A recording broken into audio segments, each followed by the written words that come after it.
everyone, today I'm going to be reviewing Scatterlings by Rešoketšwe Manenzhe.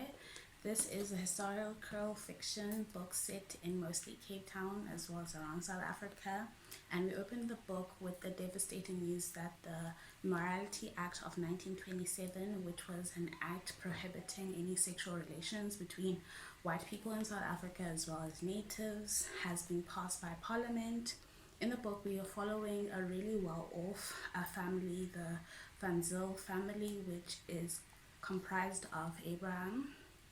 Bram, who is a white Dutch English man, as well as his wife, Elisa, who is a black woman who was born to previously enslaved Jamaican parents and was later adopted by white English parents and lived in Britain, as well as the two kids, Dido and Emilia, who are mixed race. On top of the Morality Act, Elisa and Abraham had already been dealing with a really turbulent marriage, as well as the identities and way they fit in the world. I immediately bought this book following reading Wawumi Mbau's The Johannesburg Review of Book review that was really well constructed, and it was a bit complicated for me reading that review and then reading the book because I already had preconceived ideas of what the book would turn out or how it would turn out, because it did not meet my expectations, to be honest. I found the book to be riddled with two main characters who were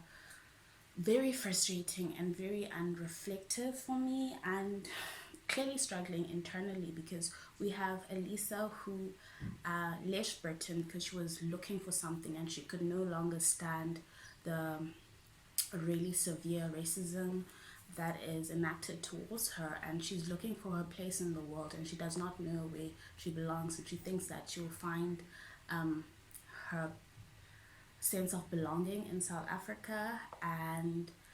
we have Bram, on the other hand, who doesn't let these markers of identity constrain him, and Lisa is really fascinated by this and how he's able to navigate the world, and he's obviously not constrained by these markers of identity because he's a white man in the 1900s, and he's also really well off as well.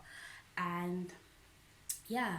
a tragedy outside of the Immorality Act also happens quite early in the book, which I did not expect, and it did introduce me to more interesting characters that I hope to read more about, but ultimately the book isn't really about them. And that was Dido, the child who is really precocious and really self-aware, as well. Gloria, the Sutu housekeeper, who is tasked by the ancestors to take care of this family and prevent the tragedies that will continue to happen if she doesn't do or say something. And later on we meet Johannes, who is a friend that Bram goes to seek refuge from when the state makes it pretty clear that they are in trouble and that their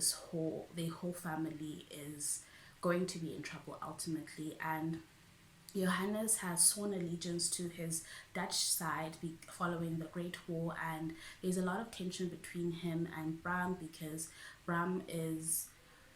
embraces both parts of his Dutch self as well as his English self, and on top of that Johannes is racist towards Dido, and he clearly viewed the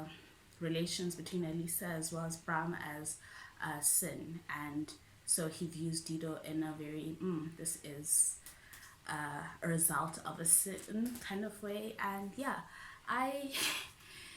apart from just these extremely frustrating and reflective characters, I also found the book to be overwrought with a lot of figures of speech, especially metaphors, and I knew that I did not like it any longer when I started nitpicking and found Ford decide in one paragraph, and or when I was ultimately just marking places where these characters, Alyssa and Bram, were no longer speaking, and I was like, okay, I'm over this. And yeah, I can see how other people would like this book, but ultimately I didn't. As I mentioned, it was overwrought with like a lot of metaphors and figures of speech. I found the idea, the way that the characters saw Africa, or the idea of Africa, really voyeuristic, and it bordered on othering it. And I mean, that's not a fault of the author, of course, because these characters are just feeling or behaving the way that they are. And then another issue that I just ultimately had was like the descriptions of nature and the way that it was written. And yeah, I no longer cared, but I can see how other people would like it, but I didn't. So that's it. I will see you when I see you. Let me know what you thought, and yeah.